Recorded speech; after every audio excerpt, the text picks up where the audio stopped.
Hey everyone, welcome to Six Path Weeb, your go-to spot for epic anime fanfiction and deep dives into the worlds we all love. Today's fanfic feature is Naruko and the Scroll's Secret, a thrilling twist in the Naruto universe that you won't want to miss. Quick disclaimer. All content on this channel is purely for entertainment and discussion. I do not own any of the anime footage used, all rights and credits go to the amazing original creators and copyright holders. Now that we're all set, let's dive in. With a quiet sigh, the girl walked steadily down the hallway, fully aware that she didn't need to worry about any Onbu patrols at the moment. After spending so much time inside the Hokage Tower, the blonde kunoichi could practically recite the schedule of the guard shifts by heart. While it did take away from the excitement of sneaking into the Hokage's private library, it also made the task easier.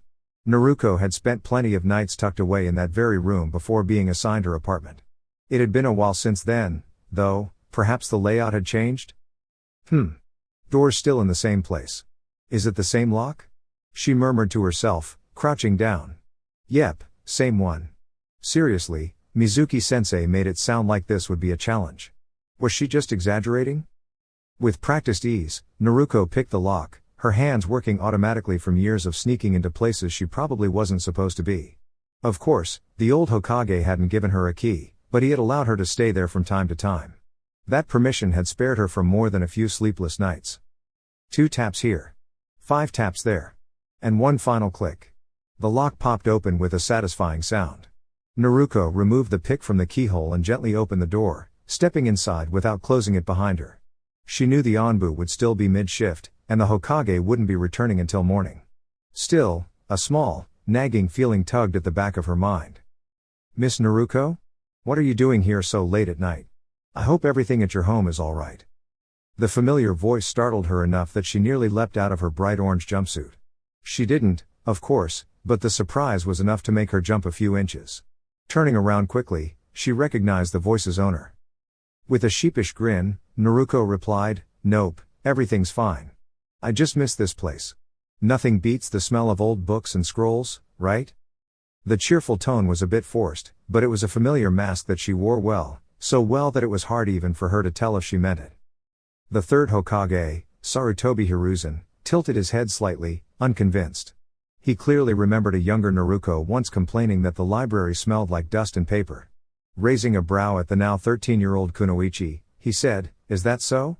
Then why did I just hear you talking about breaking in while unlocking the door?" Naruko froze for just a moment, barely missing a beat. Her smile faltered slightly, something Hiruzen immediately noticed. Clearly, something more was going on. "Oh, that? Ha. Well, Oiroke no Jutsu." With a puff of smoke, Naruko transformed into her signature disguise, an exaggerated, stylized version of a glamorous woman, intended more for distraction than anything else. The Hokage coughed loudly in protest, shielding his face. Naruko casually scratched her head and shrugged, her transformation vanishing as quickly as it appeared. "I thought you might go easy on me if I made you laugh. Guess that didn't work." She turned back toward the shelves and scanned for what she came for. The large scroll she was looking for stood out easily, it was the biggest one in the room. "So this is the scroll of sealing, huh?" she murmured, lifting it carefully. "Kinda surprised it's just sitting here. And these posters next to it? Weird spot for them." Naruko peeked at one of the oversized posters, then blinked and shook her head, unimpressed. "Definitely not what I came for," she said plainly, putting them aside without another thought. After landing near a small, quiet shack at the edge of a forest clearing, Naruko looked around cautiously to confirm she hadn't been followed. With a clear view in every direction, she felt confident she was alone. She settled onto the ground, carefully setting the heavy scroll in front of her. "Phew, this thing's no joke. If it's just one sheet of paper, I'll believe I've got a raccoon spirit or something." At that moment, she sneezed, a small, involuntary sound in the still night air. Unrolling the massive scroll, Naruko studied the first 2 techniques listed. Shadow Clone and Shuriken Kunai Shadow Clone. "Not exactly my best work," she mumbled. She kept scanning, noting seals and more techniques scattered along the length of the scroll, some even sewn into the layers of paper. "Let's see. Dragon Egg, okay, interesting. Soul Channeling. Does that mean me or the other person? Maybe later. Black Dragon Technique, powerful, but sounds like it takes a toll. Better skip that one. Fire Dragon Flame Bomb? Created by the third Hokage, huh? Sounds promising. She pulled out a small scroll from her jacket and wrote down the hand signs and name for the technique to learn later. Continuing, she muttered, dagger with odd tech? Nope. Red spear made of fire. Maybe. Lightning sword? Sounds cool, but maybe later. Then something caught her attention. Flying thunder technique? The same one the fourth Hokage used? Her eyes lit up, but quickly dimmed again. Oh. It's not complete. And the special kunai? I can't make those myself yet. She turned the scroll further. Summoning contracts. Cats, birds, lizards, weight, spirits? That sounds amazing. Naruko pressed her hand down after channeling her chakra, right as a voice cut through the night. Naruko. What are you doing? Startled, Naruko's hand slipped and hit a different section of the scroll, one labeled soul channeling. A puff of smoke filled the air. Iruka's instincts flared. Hearing the rush of weapons through the air, he leapt aside just in time to avoid kunai flying at him. He landed, ready to defend. On a nearby branch stood a white-haired Chunin. Mizuki? What's going on? Iruka demanded. Mizuki chuckled darkly. Oh, Iruka. You wouldn't understand. Tonight changes everything. With that, he hurled a bracer full of shuriken at Iruka. Iruka dodged again, but Naruko was right behind him. As the smoke cleared, a new figure stood between Naruko and the incoming attack, a girl with silvery hair and a mysterious glow under the moonlight. Her arm shimmered, revealing itself to be a black blade shaped like a winged sword. With a fierce look, she turned to Mizuki. You would dare harm my wielder? Do you have any idea who I am? Iruka and Mizuki both recoiled slightly, unnerved by her voice. It echoed, like two voices speaking in unison. Mizuki narrowed his eyes. Your wielder? That kid? You must be easily impressed if you've bonded with her. That's enough, Mizuki, Iruka growled. Naruko isn't what you say she is. She's a student trying her best, and if you opened your eyes for once, you'd see that. Mizuki laughed mockingly. Oh, Iruka. You've always been too soft. Suddenly, the silver-haired girl launched forward. With a smooth strike, her arm blade intercepted Mizuki's next attack and knocked him back. Iruka's eyes widened as he saw a strange light surround Mizuki, who vanished into a burst of glowing energy, dark and murky with small sparks of brightness. The girl reached up, gathered the energy in her hand, and seemed to absorb it, wincing. Ugh, she muttered, scrunching her nose. That was unpleasant. I've had better. And more balanced. She turned to Naruko, her blade slowly shifting back into a normal arm. She knelt and gently shook Naruko by the shoulders. Wake up, wielder. You shouldn't sleep outside, it's not good for your health. Naruko stirred. Huh? What happened? She blinked and looked around in confusion. The person who misled you is gone, the girl said gently. She wasn't honest. But you are better than that. Iruka took a step forward. Naruko. What did Mizuki tell you? Still dazed, Naruko looked up. She told me I had to take the scroll to pass the exam. Iruka nodded slowly. If she was manipulating you, that changes everything. I'll talk to the Hokage. You won't be blamed. Just then, a familiar voice spoke from behind them. That won't be necessary, Iruka. They turned to see the third Hokage step into the clearing. I saw what happened. It seems this deception was Mizuki's plan all along. His eyes fell on the girl standing beside Naruko. And you? What is your name? The silver-haired girl tilted her head. I'm usually only summoned as a weapon, so I didn't really need a name. But my previous wielder went by a name I rather liked. I'll use that. She paused, thinking for a moment. Call me Riku. Naruko looked her up and down, silver hair, glowing green eyes, and a calm but strong presence. She wore a black tank top with a white open vest, light jeans, and silver-accented shoes. Somehow, she looked both otherworldly and protective. Well, the Hokage said after a moment. Thank you, Riku. And Naruko, we'll talk more later. For now, you've earned some rest. Iruka smiled, relieved. Come on, Naruko. Let's get you home. Naruko paced anxiously in front of the Hokage's office doors. Or more accurately, just inside them. The blonde girl couldn't sit still for more than half an hour, something Iruka could confirm without hesitation. That half hour had passed long ago, and now nearly 90 minutes had gone by, making Naruko increasingly restless. Behind the desk, the elderly third Hokage removed his pipe and looked thoughtfully at the visitor seated before him. She had introduced herself as Riku, and her story was far from ordinary. So you expect me to believe you've traveled across the world since before the founding of the shinobi villages, going back as far as the time of the Sage of Six Paths? Hiruzen Sarutobi asked, his voice calm but filled with curiosity.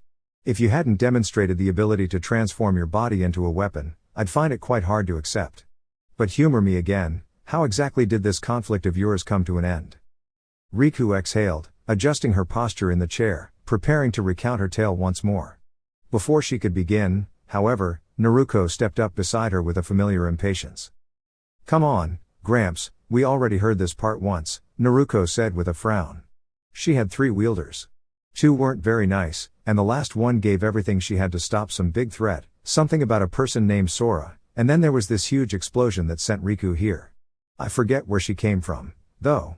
Naruko turned to Riku, her brow furrowed as she tried to recall the details, then went back to pacing restlessly.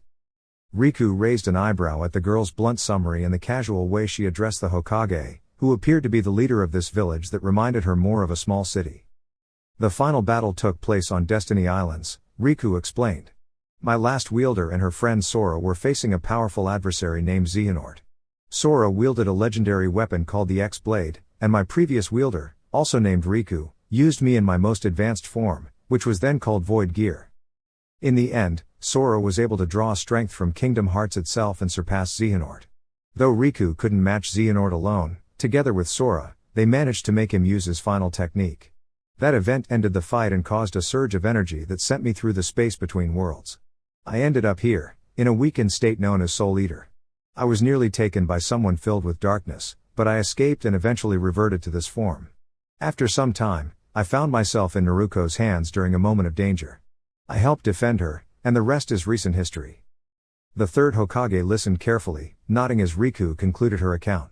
He had already observed some of these events through his crystal orb, and although the details were extraordinary, there were hints of truth in them. I see, Hiruzen said thoughtfully, fingers steepled before his face. It's curious that you lost track of so many years. Time in a sealed state must feel instantaneous. But what intrigues me most is your name. Why were you known as Void Gear then, but now go by Soul Eater? Riku tilted her head, pausing in thought as Naruko tried to keep her eyes open. The girl had been promised her headband as a recognition of her recent efforts, but it had yet to appear.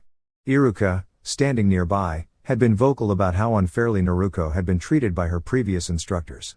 According to her records, she should have passed her exams long ago, but bias had cast a shadow over her accomplishments. I've had 3 forms, Riku said eventually. Void Gear was my most powerful. Soul Eater, which I am now, is the weakest of the 3. There's another form between them, but I can't remember its name or many of the events before I changed back into this one. My last wielder, also named Riku, had a similar appearance to mine. What I do remember clearly is that final battle and the moment I arrived here. She let her arms rest comfortably on the chair's armrests, ending her explanation. Naruko yawned, then raised the question she had been holding back. Hey, Gramps, can I get my headband now? It's getting late, and I don't want to miss breakfast at Ichiraku. Riku and Iruka almost yawned in sympathy at Naruko's sleepy tone, but Hiruzen only smiled warmly. From his sleeve, he produced a headband, worn but dignified. This belonged to me, long ago, he said, holding it out with a gentle smile. It may not be in perfect shape, but I believe it's time it served someone new. I'm eager to see how the next generation carries on. Naruko's tired expression faded immediately, replaced by wide-eyed surprise. She stared in awe, momentarily speechless. Before she could respond, Riku's voice cut through the moment, firm and direct. No. I can't allow my wielder to be bound by anyone or anything. Iruka could see that convincing her otherwise would not be easy. Hiruzen, however, already seemed to understand that there was no changing her mind on this issue. But I wouldn't be bound, Naruko protested. If I became a ninja, I could go to all kinds of places. When you're told to. I refuse to have you kept here when there are far better opportunities for you outside this village. Naruko's eyes widened in surprise at Riku's passionate words. The silver-haired girl stood firm, clearly frustrated at the idea of Naruko being held back in a place she believed stifled her potential. Riku-san, Naruko wouldn't exactly be locked up, Iruka began, trying to calm the situation. There are still training grounds where she could train with you, and, he fell silent when Riku turned her piercing green eyes on him. They sparkled with intensity, and Iruka later described it as staring into a gem glowing with inner strength. They'd still be controlled environments, with a high chance of being watched constantly. Naruko knows that better than anyone. She's seen how often others were observed during training. Naruko quickly tried to cover Riku's mouth, but it was too late.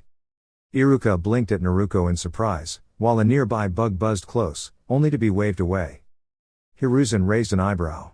Naruko, were you really spying on Konoha's ninja? That isn't respectful. I expect you to apologize. I'm not apologizing, Naruko exclaimed firmly, cutting off the Hokage's gentle scolding. Do you know how the academy treated me? Worse than what Iruka-sensei even told you. The taijutsu instructor practically set me up to fail, and the equipment I was forced to use was barely usable. And the tests? Those were way too hard, some of them were practically Chunin level.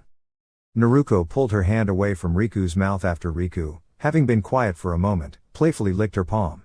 Naruko wiped her hand off on Riku's pants. Ugh. These are new. Riku pouted. Naruko settled back into her chair with a huff, clearly unhappy to be recounting all of this. And why didn't you ever tell me, or Iruka-kun, about any of this? Hiruzen asked, genuinely concerned. Naruko looked away, suddenly interested in the wall beside her. Her voice was small. I figured. You didn't need to worry about me. Even with her quiet tone, Iruka, Riku, and Hiruzen heard her clearly. Naruko-kun, if you had come to me with this earlier, I would have made sure you got the education you deserved, not whatever that was, the Hokage said, his tone growing firm. Iruka could tell there would soon be major changes at the academy. Naruko shook her head. It wouldn't have mattered. Iruka-sensei was the only one who treated me fairly. The others wouldn't have changed anything. Her eyes dimmed as she remembered being left out of classes, forced to use subpar supplies, and having to teach herself how to stay safe. Then, Riku's next words made her look up with a mix of surprise and joy. Then I'll have to train you in more than just sword techniques, she said with a smile. After all, my wielder isn't going to be underestimated, not on my watch. Iruka gave Riku a curious look. How can you help her learn? You're new to the village, and to this world really. I'll teach her math and manners. We can learn geography while we travel, Riku replied calmly. But, you're a sword, Iruka pointed out, baffled. How can you teach her anything?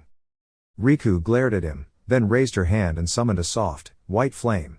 I had a mental link with my previous wielder. I learned everything they did. And I can pass on what I know. The flame faded gently, leaving no trace behind. Naruko was visibly impressed. That's amazing. I get to learn magic too? This is so cool. I'm going to become the best shinobi ever, ow.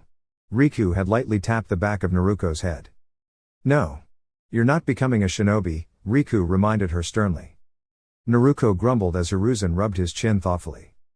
Riku-san, may I suggest a compromise? He offered. What if Naruko could still become a shinobi and travel while holding your bond? She wouldn't be tied down to the village, and she could still grow. Since there aren't any open teams right now, she'd be listed as available for local missions until something opens up. That way, you'd both get to explore and grow together. Riku considered it silently, then nodded. All right. But I have two conditions. First, Naruko needs a better home. Second, we get to turn down missions if we feel they're not worthwhile. Naruko blinked. Why would we turn down a mission? In case it's something boring, Riku explained. Like attending some overly dramatic event for someone we don't know. The others paused for a moment, unsure how to respond. Hiruzen eventually nodded, making a mental note to improve mission assignments. Do you have any preferences for your new home, Naruko-kun? Since you'll be living with Riku-san, it's important that you both feel comfortable. Naruko tilted her head. Why are you asking now? Last time, you just gave me a key and told me have fun. That earned Hiruzen a pair of annoyed stares from Riku and Iruka. The Hokage started to sweat slightly under their gaze. But it's all right, Naruko continued. I don't really care where we live. Just not in the old neighborhood. Anywhere's better than there. Naruko yawned again as she walked down the quiet streets of Konoha. It was nearing the middle of spring, so she didn't feel overly concerned about any potential trouble from late-night wanderers. Having a Chunin by her side might have helped, as well as the girl who could transform into a sword, or was it a sword that could turn into a girl? Not that it matters much. She has two forms, and that's all there is to it, Naruko thought as she skillfully avoided a nearby pole, her mind wandering to the dream she had of becoming the greatest ninja, stopping all conflicts, and eventually having enough loved ones to create her own village. Such dreams might be far from reality, but it never hurts to have a goal, right? Naruko, are you sure your home is around here? This isn't just any part of town, this is the rough area. You don't exactly seem like someone who should be living here. Iruka's voice broke through her thoughts, just as she nearly bumped into a pole. Riku sighed as Naruko rubbed her nose and, in a show of mild frustration, rubbed the bridge of her own. Honestly, if you're going to be my wielder, you need to focus. I can't keep dealing with you walking into things every few minutes. 5 minutes, actually. The last one happened before we even reached this part of the village, Naruko replied, sending a playful glare at Iruka, which quickly turned into a pout. Iruka chuckled, her smile lighthearted as Naruko turned back toward their path with a huff, clearly determined to keep going despite the small hiccup. Come on, it's only a few more minutes from here. Naruko began walking again, while Riku surreptitiously glanced toward the rooftop of a nearby building. The two individuals present didn't notice this, nor the white fireball she directed at the rooftop. The scream, abruptly cut off by the ground, caught their attention. What happened? Naruko's simple question about the appearance of a burning body earned a tap to the back of her head from Iruka, who scolded her for her language. Grumbling as she rubbed the sore spot on her head, Naruko turned to Riku. What happened? Riku crossed her arms, glaring at the now still, ashen body. The white flames had burned bright and fast upon her actions. That person was exuding a dangerous presence. I couldn't let my wielder, or his teacher, be put at risk because I wasn't paying attention to my duty as his protector. Even if it means taking action first. Naruko blinked, her attention back on the body. Though she had felt the dangerous presence, she hadn't expected it to be so serious. Iruka, however, looked confused. What do you mean, exuding a dangerous presence? I didn't feel anything. And what do you mean by darkness? Riku turned to Iruka with a calm, impassive look. Let's find somewhere else to talk first. I'd rather avoid any eavesdroppers if possible. Naruko nodded in agreement, and the group resumed walking. Naruko sighed as she settled onto her old couch for what was likely the last time. She wouldn't miss it much, it was worn out, had holes, and the springs poked uncomfortably if she sat for too long. So, what did you mean by killing intent and darkness? Killing intent and darkness, Naruko. Killing intent is a type of aura that comes from someone when they're extremely angry or filled with malice. It's an energy that makes others feel threatened, as if the person's intent is to harm. It can be used without a true desire to hurt anyone, though. Riku absent-mindedly scratched her cheek while explaining, as Naruko and Iruka listened intently. Iruka leaned against a wall while Riku sat in the only chair available. As for darkness, it's often misunderstood. Many associate it with evil, but darkness, at its core, is neutral. It's true that many who wield it use it for harmful purposes, but there are also those who can control it and use it for good, like my previous wielder. Riku's expression darkened for a moment, and Naruko caught a flicker of sadness before Riku regained her composure. Iruka took in what Riku had said, processing the new information. Riku, there's no need for such harsh language. Naruko couldn't help but chuckle at Iruka's scolding, but Riku merely shrugged it off. Anyway, as I was saying, some people can learn to control darkness, but it can just as easily overpower them. This is how many of the world's greatest threats are born. Darkness can twist a person's thoughts and actions, often making them act irrationally. For instance, in Naruko's case, if the darkness took over, she could become someone who causes trouble without care for others, pranking people without reason. Naruko blinked at this. She'd only ever pranked people in retaliation or for a laugh, but the idea of darkness changing her behavior was unsettling. But, if Naruko learned to control the darkness, she could become even stronger without losing who she truly is. Iruka and Naruko were both wide-eyed at this hypothetical situation, wondering what it might mean for her and whether there was a way to prevent it. After taking a deep breath, Riku smiled at Naruko, who had raised her hand to ask another question. What about light? You've talked a lot about darkness, so doesn't light play a role as well? Riku nodded. You're right. I should have explained this earlier. A person's soul, or heart, is made up of both light and darkness. There are very few exceptions to this, though some people can wield one more strongly than the other. While I can control darkness, it's not something Naruko needs to worry about with light. In fact, light can often act as a counterbalance to the darkness. Iruka glanced at the window and noticed the first rays of sunlight creeping over the horizon. We've kept you up all night talking, Naruko, he said gently. Naruko, however, had fallen asleep on the couch, her head tilted back awkwardly. Iruka smiled and, with a sigh, carefully moved her into a more comfortable position. I'll make sure she gets to bed, he said to Riku before heading toward Naruko's bedroom. After tucking her in, Iruka noted how little space was in her closet, only a couple of jumpsuits were hanging there. As he walked back to the living room, he spotted Soul Eater resting against the wall, its green ball empty. Shrugging, Iruka left the apartment, ready to get some sleep himself. Naruko yawned as she woke up and sat up in her bed. Stretching, Naruko looked towards the door that connected her room to the living room and saw the sword that reminded her that the events of last night hadn't been a dream. The grassy stains on her jumpsuit and the bed told her the rest. Whoa. So, I'm moving today? That's awesome. No more dealing with creepy crawlers every other day. No more cold water. And no more worrying about my bed breaking. Yay! Naruko's excited outburst caused the black sword outside her room to vibrate, and the slit that formed the green ball eye appeared slowly, blinking a couple of times. With a flash of light, Riku appeared once more, rubbing the sleep from her eyes. Yawning, she turned to Naruko. What's got you so excited this morning? Don't you know it's... Oh, looks like it's almost noon. Naruko glanced outside her window and saw the sun already high in the sky. Oh no, Gigi might not have time now. Come on, Riku, we need to hurry. Naruko jumped out of bed and grabbed Riku's hand, pulling her along as she slammed the door behind them. The key she had been given so long ago was lost, and with no one else living in the apartment complex, Naruko never bothered to lock the door when she left. Taking to the rooftops to avoid the occasional glare from those few silly civilians, Naruko almost missed noticing Riku transform into Soul Eater, making travel easier for both of them. The sudden voice in her head made her realize it. Wow, this place is so empty. I haven't seen a mine this empty since my previous wielder's friend during her early days. She was quite the airhead back then.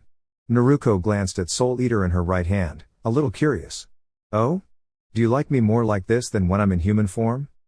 Naruko stumbled, almost falling flat on her face from surprise, and was glad she wasn't near the edge of the rooftop.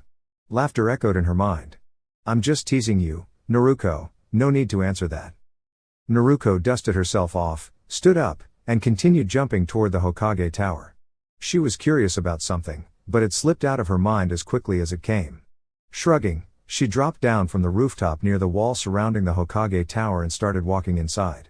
The Anbu guarding the entrance waved to her, and Naruko waved back with a grin. Being on good terms with most of the Anbu was nice, it meant they didn't try too hard to catch her during one of her prank chases. Not like Iruka, at least. Naruko knew the Anbu could catch her easily on any of her better days, and she had known that since the 10th prank she pulled. Which was also the first of 5 pranks she had played on the Hyuga. Those people needed to loosen up a bit. I agree. From what I can tell, now that you're thinking about them, the only one who seems at all nice is that Hinata girl. Wait, do you really? Wow, you were more of an airhead than I thought. Naruko almost asked what Riku meant by that, but turned her attention to the secretary who cleared her throat. Gigi had always had pleasant secretaries, except for that one woman who seemed to glare at everyone, Naruko, Sarutobi, the Anbu, and just about anyone who passed her desk. She had been replaced in just a week.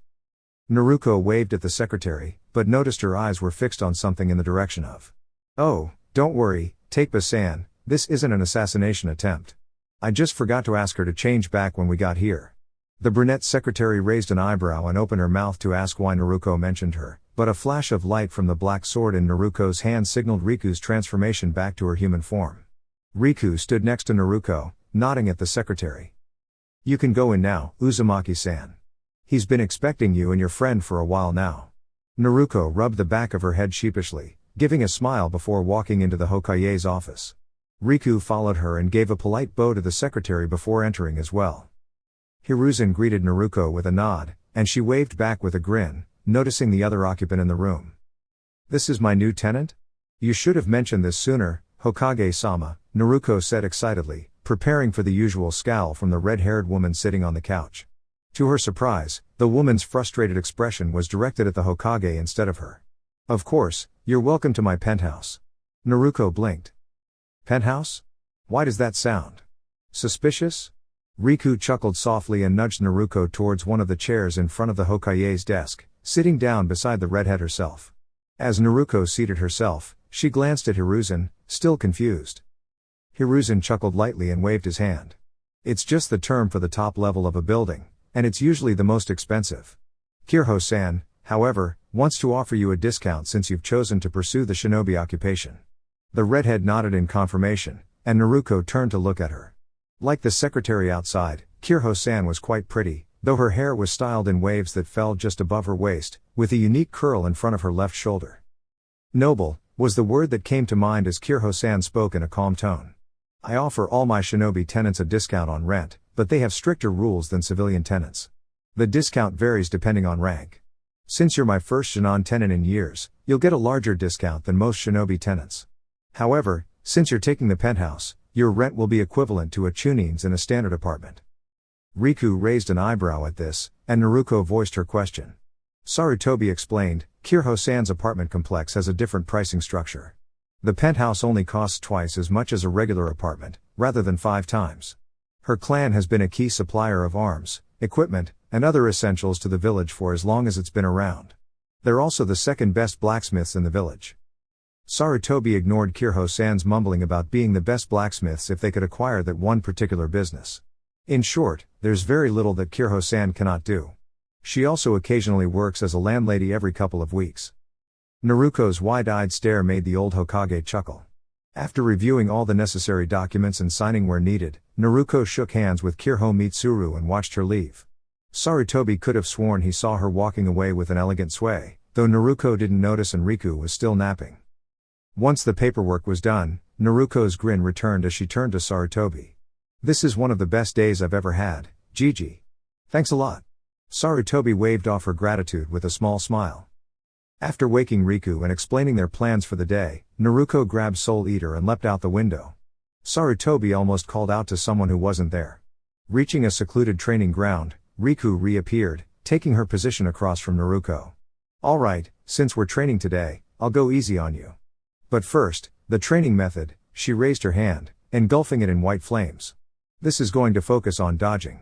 From what I saw in your memories, you tend to block more than dodge, and that could be dangerous. So, we'll work on your speed and reaction time. Any questions before we start? Naruko nodded, a little nervous. Riku blinked, grinning. This technique is called Dark Fire. Right now, I can only shoot one at a time since I'm a little rusty, but this should still help us both. Now, I suggest you move. Now. With that, the training began. Naruko panted as she rested against a tree, looking at the sword beside her with a mix of frustration and surprise. What just happened? The whole area went dark, and I couldn't control myself. Now, half the trees around here are sliced to pieces. Gripping the hilt of the bat-winged sword, Naruko listened to the explanation provided. Okay, so too much chakra at once. But you said just a little would make me faster, not teleport me all over the place. Her eyes widened as she listened further. Wait, you mean this could have lasted even longer if I hadn't stabbed the ground? How long would that? You're joking, right? Riku appeared beside Naruko, still catching her breath after using Dark Aura. No, I'm not. If you hadn't released the chakra through me into the ground and through those lightning bolts, we'd still be at it until tomorrow night. The holes we left behind are proof, those were far more powerful than anything I've done before. Riku shook her head, trying to calm her breathing. If we'd had something to practice on, it might be ash right now. Naruko hoped Riku was exaggerating, but Riku seemed to be serious. Naruko hummed a little tune to herself as she made her way to her favorite spot in Konoha, other than the Hokage Tower or Monument, Ichiraku Noodle Shop. Riku walked alongside her, pondering something she had just noticed. Naruko's heart had the largest natural amount of light she had ever sensed in anyone, with just a hint of darkness that allowed Naruko to have her own distinct personality. But there was a red dot within that darkness. Riku had sensed a third presence when she had been in Soul Eater form and in Naruko's hand, but hadn't paid it much attention until now. Maybe it was time to explain how to sense darkness and what little Naruko carried. They would talk about it later, once they were out of public view. Riku didn't want to overwhelm Naruko by discussing it in front of everyone, so they ate their noodles in relative silence. Well, Riku ate, and Naruko slurped loudly. It should be noted that Naruko didn't spill anything, as Riku managed to leave without needing to change into Soul Eater to clean herself up. As they walked to their new home, Naruko patted her stomach, satisfied with the meal. Then, a finger poked her shoulder from behind. Turning around, Naruko saw a familiar face from the Ninja Academy. Tenten-chan? What are you doing here? Turning to face her completely, Naruko noticed that Tenten had new clothes that seemed to emphasize her growing figure. She wasn't an hourglass yet, but Naruko's mind, influenced by puberty, imagined her grown form easily. And then Naruko snapped back to reality when she noticed Tenten had been speaking for a few seconds. "You talked on a roof?" Naruko nodded, quickly processing the words that had been spoken before Tenten finished her question. She wondered why Tenten wanted to keep their conversation private, but she turned to Riku first. "Wait here, I shouldn't be gone long." After receiving Riku's nod, Naruko jumped to the nearest rooftop, with Tenten following after a brief pause. "So, what is it you wanted to talk about?" Naruko turned back to face the bun-haired girl as she spoke, noticing her calm expression shift to concern. "Is something wrong?" Tenten chewed her lip for a moment before blurting out, almost too quickly, "Do you know why Mizuki wanted to harm you last night?" Naruko, a quick talker herself, managed to catch and translate the words before Tenten finished. She didn't need to think long before responding. "Nope. I don't really care. He was probably just a lunatic. He tried to harm me and Iruka-sensei." "Wait, how do you know Mizuki tried to harm me?" "I'm sure Hokage Gigi hasn't told anyone about that, and I know Iruka-sensei and I haven't." Naruko crossed her arms and gave Tenten a serious look, causing the girl to sheepishly scratch the back of her head. "I sometimes stay out late training and didn't want my dad to get mad for me coming home after the shops closed. I found that shack after moving to a new training spot, and I use it to rest sometimes. I happened to be asleep when something impacted the outer wall, waking me up, and I saw everything from there." Tenten paused, unsure if even a roof was safe for this part of the conversation. Naruko interpreted the pause differently. "So, you saw Riku's arm when she stopped Mizuki?" Tenten winced at the memory, nodding in confirmation. "Right, we need to go see Hokage Gigi," Naruko said to Riku. "Let's go back to the tower. Meet us there." Turning back to Tenten, Naruko felt a twinge of guilt seeing the mix of sadness and worry on her face. It was an expression that might have belonged to someone falsely accused, though Naruko's imagination probably exaggerated it. Noticing how distressed Tenten appeared, Naruko scratched the back of her head, trying to lighten the mood. "It's not like I don't trust you, Tenten-chan, but I think Hokage Gigi wouldn't want it known that someone unaccounted for was there." After Tenten nodded, now visibly less worried about any punishment, the two began jumping toward the Hokage tower. They passed Riku above them, who was moving at a slower, more leisurely pace. Riku was thinking about how to explain to Naruko how to harness the darkness inside her without it sounding too overwhelming. "First off, she barely has enough darkness to wield me without causing harm to either of us. Although, anyone else would likely be burned with that amount of darkness. Maybe it's that red dot keeping her from burning? I haven't felt anything wrong, so I'm not in danger yet." Riku mused, inspecting her hands. "I wonder how long it'll take for her to control her skills. A month or two, unless I can teach her how to use the not evil darkness user techniques. But how? I'm not exactly the most sociable person, and I don't think Naruko will act like that at all. She's more the type to stumble into a relationship and try her best to hold on to it, whether it progresses or not." Riku chuckled lightly, feeling certain that Naruko's love life would be anything but ordinary. Slashing through yet another rogue warrior, Naruko sighed. The small army sent against her seemed endless, even though it was supposed to be just a gathering of 400 or so. Maybe taking this mission wasn't the smartest decision? Raising a hand, she expanded her area of influence, and within minutes, only a few men remained, as they had been outside her range. Approaching them, she casually flipped a kunai in her hand, wondering why the situation was so chaotic. It should have been a simple mission: get in, get out, get home, get paid. But no, it wasn't. It had been anything but simple from the very beginning. This was one of those missions that was never meant to be written down in any report, especially when the Hokage himself knew it would be something to avoid discussing later. Slashing her kunai once more, Naruko thought about how her powers seemed to weaken when her partner wasn't around, though that made sense. Riku was her conduit after all, so other weapons would lose their strength, break, just like the 10 or so kunai she had already used.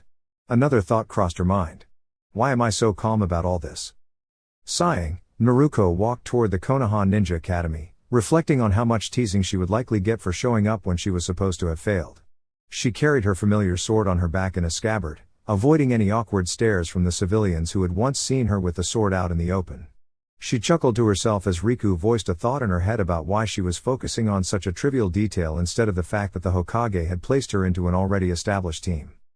I don't think that really matters now.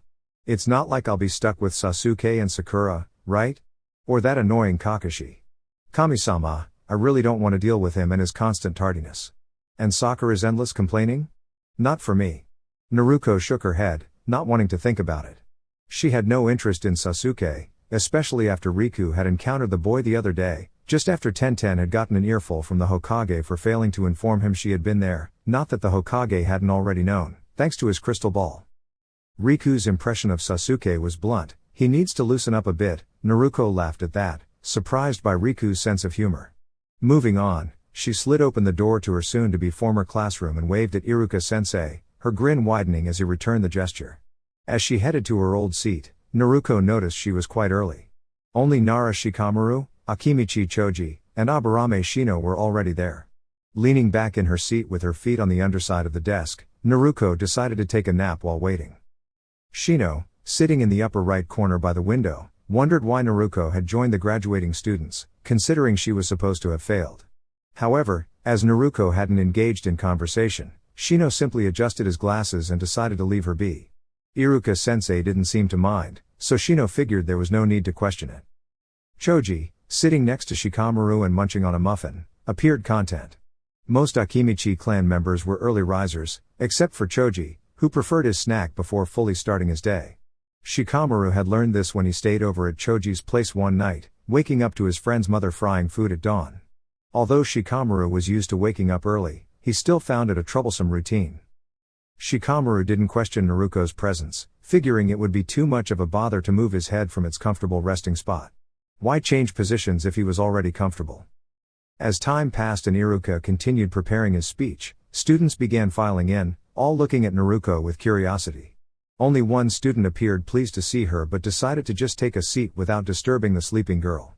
The class quickly grew accustomed to Naruko's playful pranks when she was woken up, which was something Iruka-sensei had learned to manage. When he tried to wake her, a small eraser would always land on his head, signaling the start of her playful pranks. Shino was content, quietly playing with a beetle he had brought in. Kiba and his ninkin, Akamaru, conversed in barks and growls, and half the girls in the class were focused on Sasuke, the self-proclaimed heartthrob. Meanwhile, Hinata shyly glanced at Naruko, her face turning red with every passing second. Suddenly, the door slammed open, causing everyone to glance toward the commotion. Haruno Sakura and Yamanaka Ino were trying to push through at the same time, bickering loudly over who should sit next to Sasuke. The other girls in the class seemed tempted to argue as well, but they didn't want to risk waking Naruko, who had a reputation for playful pranks when interrupted from her naps. Despite the chaos, Naruko continued to snooze, oblivious to the argument happening around her. After a few minutes of struggle, Sakura and Ino managed to force their way through the door and tried to make their way to Sasuke's usual spot, only to be blocked by Naruko's seat. Sakura's frustration was clear as she yelled, "Naruko, wake up! You're in my way!" The rest of the class made motions to warn Sakura and Ino, but it was too late. Naruko, without missing a beat, launched cream pies at the girls, who stood in shock as they were hit square in the face. The class burst into laughter, and Naruko simply yawned as she sat up, rubbing her eyes. "Huh. So, that's why I woke up," she muttered to herself as she eyed the two cream-covered faces. Grinning, she bent down to pick up the empty pie pans from the floor and looked over at Riku. "You enjoy that?" Riku's voice echoed in her mind, barely containing laughter. "They looked so. Ha ha ha." Naruko could almost imagine her partner rolling around in her mind, laughing at the prank. Iruka, shaking his head with a smile, gestured for Sakura and Ino to take their seats, while quieting down the rest of the class. As the room settled into a comfortable quiet, Iruka took a deep breath and began calling out names from his list. Akimichi Kuji, Nara Shikamaru, and Yamanaka Ino will make up Team 10. With that, Iruka placed the paper back onto the clipboard on his podium and looked up at the graduating class, preparing to give a speech when a hand was raised. "Iruka-sensei, what about Naruko? She shouldn't even be here." One Inuzuka Kiba asked, lowering his hand. Iruka chuckled as he observed the other curious faces, while Naruko herself was just fiddling with a pencil, trying to make it bend without breaking. Surprisingly, she was succeeding, though no one but Iruka and one other person noticed. That person had been watching Naruko since they entered the room. Well, Naruko is actually a 28th candidate, so she would have been put in reserve for her scores. Were they a bit better the first time we tested her? As it stands, after her retesting, Hokage-sama decided to place Naruko on an existing team, still as a reserve member, but she doesn't have to wait for someone to get injured in this case, Iruka explained to the class. "Now then, after lunch, your Jonin sensei will be here to pick you up. So, off you go." I've got papers to work on. Iruka waved the graduating class out of the classroom, the bell ringing just as he finished. As expected, no one had any qualms about rushing to the door. Naruko surprised a few of the students who were waiting for the exit rush to die down by not being part of the crowd, as she usually was. Yawning and stretching a little, Naruko began walking out of the academy, whistling a little tune to herself. It was amusing hearing Riku sing it in her head. If you try to duel me, it's gonna make me stronger. Hey, how do you know that song? I only heard it recently, Naruko thought to the sword on her back, hands in her pockets as she walked to her favorite ramen stand in the village. Simple. I can read your mind like this. That's also how I can communicate with you. It's surprising, though, since my previous wielder wasn't able to do this, Riku responded, then tapped her head in the space of Naruko's mind. By the way, what's a winged karibo? Naruko blinked and scratched her head, wondering that herself. As she entered the ramen stand, Naruko waved to the young woman currently flipping some noodles in her fryer. How she did that was beyond Naruko. Hi Ayame-chan. How are you? The excited blonde greeted, waving to the brunette. Ayame turned to her with a grin, happy to see her favorite customer. I'm doing good, Naruko-chan. How about you? She then gasped upon seeing something on Naruko's forehead and leaned across the counter for a better look. You graduated? Then why didn't you come here yesterday? Naruko chuckled nervously as the ramen chef gave her a disapproving look. Well, I actually kinda failed again, but after looking at the results of my tests, Iruka-sensei decided to retest me. He said something about me being able to graduate the first time? Naruko scratched the back of her head, glancing at the ceiling as if she were trying to remember, making sure Ayame didn't catch her eyes. Ayame was quite good at telling when Naruko was lying, which always baffled Naruko. Naruko lowered her head after Ayame gently tapped her chin. What's with that hilt on your back? Ayame pointed to where Soul Eater's arrow-like pommel pointed toward the sky. Naruko scowled, rubbing her finger in circles on the counter. She began weaving a tale about how it was a secondary chakra focus, which was the reason for the retest. Riku tapped Naruko's back inside her mind, which briefly confused the girl, but she shrugged it off. But I passed, so everything's fine. Oh. Doesn't that mean I get a free bowl of ramen? Naruko's face lit up at the thought of free ramen, but after a flick on her nose, Ayame chuckled and explained that she would get half off for having to retest. Naruko pouted at that, but a smile still lingered on her face. She slashed through another enemy with ease, not even bothering to glance at the person who charged toward her with a shout. So many fallen around her, but there was only one thing she was focused on. Well, one sword and her hostess, really. She couldn't let her get harmed by the people here, that was for sure. It seemed like they wouldn't even know what to do with themselves if someone didn't point it out for them. And she wasn't even sure if she was talking about the right thing. But still, her priority was making sure the woman got out of here relatively unharmed. She had been taken from her home, and probably had endured terrible things along the way. Taking her away from this place would be a step toward healing. Probably for any woman brought to this place. But first, she would have to find her, as it seemed this area was some kind of barracks, given the armory she had passed on her way out. When did I become so focused on my goal that I can think about escaping when there are so many people who need help? She mused aloud, wondering how far her own feelings had drifted from what they used to be. Later, Naruko hummed happily as she walked back to the academy, her stomach content from a delicious bowl of ramen. The blonde girl wondered if Guy-sensei would allow her to join his team for the Chunin exams if one of the original members got injured, but she dismissed such thoughts as they were too far in the future to matter now. Plopping back down on her seat next to a broody companion, Naruko leaned back and decided to rest her eyes for a few moments. Which turned into only a few seconds before her shoulder was tapped. You better not be sleeping, Naruko, or I'll leave you behind, a stoic voice said, prompting Naruko's right eye to open. Standing before her, arms crossed, was none other than Hyuga Neji. Why was it you who came to get me? Couldn't it have been Lee or Tenten-chan? Naruko got up from her seat, her usual enthusiasm fading when faced with the branch member. While others might wonder what it was about Neji that made Naruko act so unusually subdued, one person, who hoped not to be noticed, was slipping under the table in an attempt to hide. The addressed Hyuga rolled his silver eyes in response. Lee would be trying to race around the village with you, and Tenten was late. Again. So I got stuck with the job of bringing you to Guy-sensei. Naruko shoved her hands into her pockets and gestured toward the door. Let's go, then. We both prefer not spending too much time together, and the faster I get to Guy-sensei, the better. Neji smirked slightly at that. So you say. Come on, we must be going. Neji turned and walked out the door, with Naruko following closely behind, leaving a confused classroom and a relieved Eris. You've got to be kidding me. Tenten muttered. Fate is cruel. That's the only explanation, Neji added.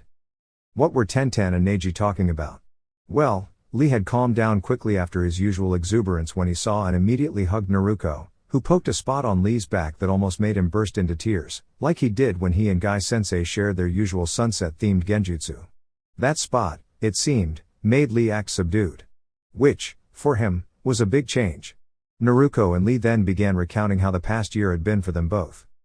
I got this jumpsuit, and Guy-sensei officially took me under his wing as his apprentice. It was exhilarating, to say the least. I must thank you again, Naruko-chan, for helping me improve in taijutsu while we were at the academy. Without you, I wouldn't have been able to convince the teachers to let me retake the Jinan exam as a taijutsu specialist. Lee bowed to Naruko for the 5th time in as many minutes. Naruko waved her hand dismissively, chuckling. Ah, Lee, I'm sure you could have convinced them on your own. You had the confidence for it, and more than enough determination. Guy-sensei, ever enthusiastic, struck what he called the Niskai pose, directing it at both Lee and Naruko. Yosh. Naruko-chan, you have truly stoked Lee's flames of youth for days to come. I thank you, and extend an invitation for you to join Lee and I during one of our morning training sessions. Naruko chuckled nervously at her new Jounin-sensei's offer. And no thanks, Guy-sensei. I appreciate the offer, but I already have my own morning training. But if you have any evening sessions, I might join you and Lee sometime? Naruko practically stumbled backward when Lee and Guy both yelled their signature line in unison. Yosh. At that, Naruko's eyes became dizzy from the loud voices in both ears. If Soul Eater had been visible, it too would have been swirled. Naruko fell onto her back after a couple of seconds. Ah, Naruko-chan. I am so sorry for yelling in your ear. I forgot that you haven't been around since I graduated. Lee knelt down, trying to help Naruko back to her feet, but she was so wobbly she could have fallen at the slightest breeze. Tenten shook her head, amused that, for once, it wasn't her or Neji at the center of attention, though Neji remained his usual self. Lee chuckled nervously as Naruko shook off the dizziness, but then noticed something. Naruko-chan, what is that sword doing on your back? It looks much bigger than anything I've seen, and Tenten-chan has a lot of weapons. Tenten blushed lightly at the perceived praise, and Naruko turned to look at Lee. Oh, this? I got it on my graduation.